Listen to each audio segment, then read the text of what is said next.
Hello, and welcome to my presentation on Gordon Allport. I'm Elizabeth Probst with the University of LeTourneau in the Master's Program for Psychology.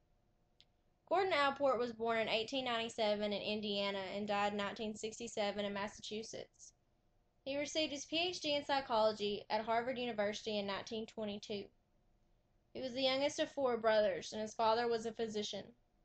His oldest brother, Floyd, had a great impact on his career as a psychologist, seeing as he received his degree in psychology first. In 1939, Allport became the president of the American Psychological Association, and in 1963 he received the APA Gold Medal.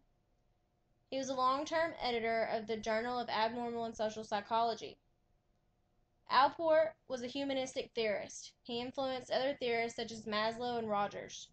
He was one of the fathers of personality psychology and founded the Society for the Psychological Study of Social Issues. During his meeting with Sigmund Freud in 1919, it led him to his new approach of psychology of the conscious motives, because Freud was analyzing, him during the interview.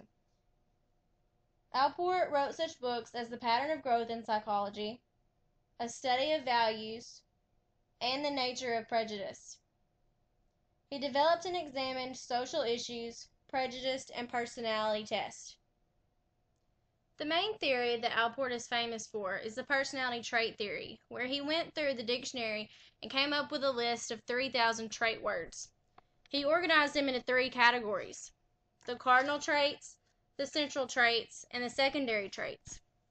The cardinal traits were the dominant traits that dominates a person's entire life. The central traits were just general characteristics, and the secondary traits were just shown under certain circumstances that happened in somebody's life. He emphasized the uniqueness of each individual and the importance of the present opposed to the past. He came up with such terms as appropriate functioning, functional autonomy, and opportunistic functioning. He defined attitude as a mental and natural state of readiness. In 1954, he came up with a scale of prejudice and discrimination.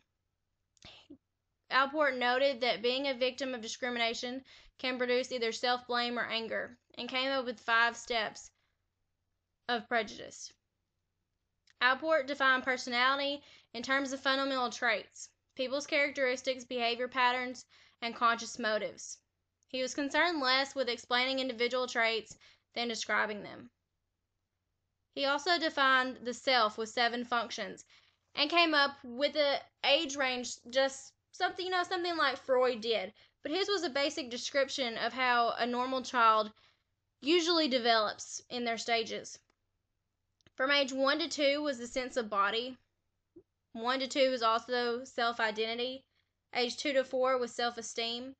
Age 4 to 6 was self-extension. Age 4 to 6 was self-image 2. 6 to 12 was rational coping, and over 12 was appropriate striving. In 1960, he also came up with a test of values. He used this test to help children find appropriate career choices and determine what they were really good at. I'm sure we all took this test in school at some time, or a version of this test.